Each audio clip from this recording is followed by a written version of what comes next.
Yo les bros, bienvenue sur Spatule Bro, je suis le chef et aujourd'hui on se retrouve pour notre petite review hebdomadaire de la série d'animation Blue Lock adaptée du manga éponyme et aujourd'hui on va parler de l'épisode 11 et bordel encore une fois j'ai pris mon pied putain oui. Tu vois ce que je veux dire? C'est débile. Calmos les amis. Ah j'aime bien ça, ça c'est bon. C'est la manière la plus stylée de voler, c'est pas la Superman avec les bras devant, on s'en bat les couilles de ça. Il fait oh. Et en fait il est éclaté comme film.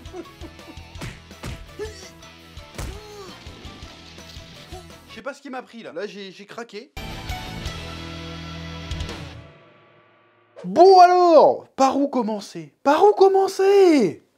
Là, ce week-end, on a vu la finale de la Coupe du Monde, j'ai vu l'épisode de Blue Lock, j'ai pas vu la différence en fait. J'ai pas vu la différence. À part que c'est animé, mais en fait c'était pareil. Le niveau de suspense c'est pareil. Les actions incroyables sont pareilles. C'est génial. Tu sais ce qui manquait à la finale France-Argentine? Il manquait les monologues de Mbappé là. Les monologues. Il devait dire des dingueries dans sa tête. Bref, cet épisode était franchement cool. Alors je trouve, il y a eu un truc assez récurrent avec Blue Lock cette saison. Parce que là, on a presque 12 épisodes, on est presque à la mi-saison, donc ça sera 2 parties de 12 épisodes. Si mes infos sont exactes. Il y a un truc assez récurrent, c'est que, en fait, les épisodes ne concluent que très rarement les matchs. Les matchs ont tendance à se terminer en début d'épisode suivant. Alors c'est un format assez particulier, c'est un truc que tu vois pas par exemple dans, je vais prendre Captain Tsubasa parce que c'est le seul animé de foot que je connais, parce que Aoashi, j'ai pas regardé assez en fait. Il y en a eu d'autres des animés de foot, hein, mais bref. Normalement, les victoires ou les défaites, c'est toujours en fin d'épisode pour faire le suspense, tu vois. Là, non. Ils disent, non, on va finir ce match avant le générique de l'épisode suivant. On s'en bat les couilles. Et en fait, je comprends, je pense que c'est déjà en termes de rythme et en termes de mise en scène, faut que ça aille vite, en fait. Parce que la scène, si tu essayes d'étirer le match pour finir sur une scène précise, tu vas perdre la spontanéité et tu auras du mal à émuler la sensation que tu as quand tu regardes un match de foot, en fait. Parce que déjà, en fait, tu ne peux pas faire des matchs qui ont la durée réelle de match en fiction. Tu peux pas faire ça, sinon c'est un peu chiant, il y a forcément des moments de flottement. Niveau rythme, ça serait pas incroyable. Donc déjà, tu dois compresser le match ou au contraire l'étendre. C'est-à-dire que des fois, tu vas avoir des matchs qui durent 45 minutes, enfin qui durent 90 minutes, ils vont être étalés sur 2 ou 3 heures parce que le match dure sur plusieurs épisodes, tu vois ce que je veux dire? Donc, il faut réussir à jouer avec ça pour pas que ça paraisse trop long et qu'en même temps, on ait cette sensation d'urgence, que oh, le coup de sifflet va bientôt arriver. Donc je pense que c'est ça qu'ils font en fait. Ils essayent pas forcément, ils s'embêtent quand même à finir sur un truc, à un cliffhanger, mais ils cherchent pas forcément à que le climax du truc soit forcément vers la fin en fait. Quitte à le sacrifier, à le mettre au début, ce qui est assez, comment dirais-je, ce qui est assez peu orthodoxe. Et je trouve l'idée plutôt intéressante en termes de rythme et de mise en scène, encore une fois. Et cette scène-là, pour le coup, j'étais comme un fou, j'étais collé à mon fauteuil, je fais « Oh putain, vas-y, Sagi, là, fais une dinguerie. Et là, il fait la passe à Otto Cheveux Rose, qui fait la passe à Bashira, après il passe à Kamagi, je crois, ou Kamago. Putain, le roux, là, Ichigo du foot. Tu vois toute la scène, fait « Oh, qu'est-ce qui va se passer ?» Et puis après, tu dis « Oh, c'est bon, il met toutes les puzzles en place, il est là, c'est bon, je vais marquer !» Et puis tu vois l'ombre qui arrive derrière, tu fais « Oh putain, qu'est-ce qui va se passer encore ?» Tout le long, t'es comme ça, en plus avec le côté, comment on appelle ça? Vachement figuratif. C'est-à-dire que l'autre, c'est pas un joueur qui a derrière lui, c'est une ombre noire avec un gros crâne qui sort. Tu te dis, c'est n'importe quoi, c'est un match de foot ou c'est Saint Seiya en fait. Mais tu t'en bats les couilles parce que ça fonctionne. T'es pris dedans de bout en bout. T'es avec les yeux qui brillent comme ça, tu fais, oh non, il faut que je fasse un amorti, sinon je... Et puis tout d'un coup... Bon, ça, c'est un peu bidon quand même. Et tout d'un coup, il fait bah non, j'ai pas besoin de faire d'amorti, j'ai qu'à faire une reprise de volée. Il dit sérieux? Parce qu'on sort de la hype 2 secondes. Parce que je suis hypé, hein. Je suis hypé de fou. Mais en fait, la dernière pièce au puzzle, c'était reprise de volée en fait. Moi, je pensais que ça allait être genre la spontanéité. Parce qu'au début, il était en train de tout calculer. Et puis, tout d'un coup, il fait non, mais en fait, boum, spontanéité, reprise de volée. Non, c'est pas ça, c'est.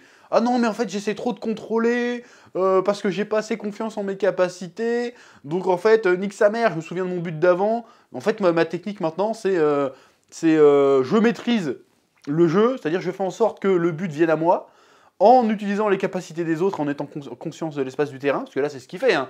Il fait, ok, à qui je vais passer pour que moi je puisse marquer, c'est pas pour qu'on puisse marquer, c'est quelle stratégie je vais faire pour que je puisse marquer, comment je vais pouvoir utiliser les compétences de mes coéquipiers pour me permettre à moi de marquer. Ça, je trouve ça très intéressant, c'est un peu le truc que j'avais un peu pré-shot, mais bon, à ce niveau-là, c'est tellement obvious que si tu l'as pas pré-shot, t'es un mongolien, je vais te le dire. Donc il arrive, et au dernier moment, il doute en fait. Et c'est toujours ça, c'est pour ça que j'ai peur que ça devienne redondant à force, parce qu'on est qu'au début du manga, qu'au début de l'animé. J'ai peur que ça devienne redondant, qu'ils se mettent à douter à chaque fois et que la solution c'est toujours la même chose. Parce que là, depuis le début, la solution a toujours été la même chose. Hein. C'est genre, fais confiance à ton instinct. À chaque fois, c'est ça. À chaque fois qu'il doute, non mais confiance, l'instinct, tu vois. Et là, pareil, pendant un quart de seconde, il y a le mec aux cheveux blancs qui lui court derrière, il fait oh, je doute. Mais non, ta gueule, en fait, instinct. Et ça passe. Tu vois ce que je veux dire? C'était très cool. T'as même le suspense du tir. Tu te dis, oh, qu'est-ce qui va se passer? Tu vois les gants qui passent comme ça, tu fais, oh, qu'est-ce qui va se passer? Ça rentre. Et après, il se met à hurler comme ça. Oh, j'étais dedans. J'ai hurlé devant mon truc. J'ai hurlé devant. Comme un mongol. Alors que c'est un dessin animé. Je hurle devant. Je fais jamais ça. Même devant les révélations de l'attaque des titans, trucs comme ça, j'ai des réactions, si tu veux. Je suis là, oh, mais je suis pas là, oh. Bon, c'est parce que je découvre pour de vrai, du coup, vraiment, du coup, Blue Lock. Même si j'avais lu quelques tomes, hein, mais c'était il y a longtemps, c'est à l'époque où c'est sorti en France, c'était il y a 2-3 ans. Donc je me souviens plus de rien, évidemment, parce que c'est comme ça que ça marche, la vie. Je me souviens plus de ce que je lis, pas forcément tout le temps. Alors que peut-être les autres animés que je regarde, j'ai lu le manga plus ou moins récemment, donc c'est encore frais dans ma tête, donc j'ai moins de surprises. Mais là, je suis à fond dedans. J'ai l'impression vraiment de regarder un match de foot. Je te dis, je regarde Blue Lock, je regarde la finale de la Coupe du Monde, j'étais dans le même état, en fait. C'est débile. Bon, un peu plus dans la Coupe du Monde quand même, mais c'est débile. Donc après, tout le reste de l'épisode post-générique, pour le coup, post-opening, en tout cas, était un épilogue, pour le coup, où tu vois que finalement, bon, ils se tapent dans les mains, ils font la petite fête, genre on a gagné, on a réussi, on va passer à l'étape suivante. Puis on a le briefing de Jinpachi Ego qui leur sort la dinguerie, qui fait en fait...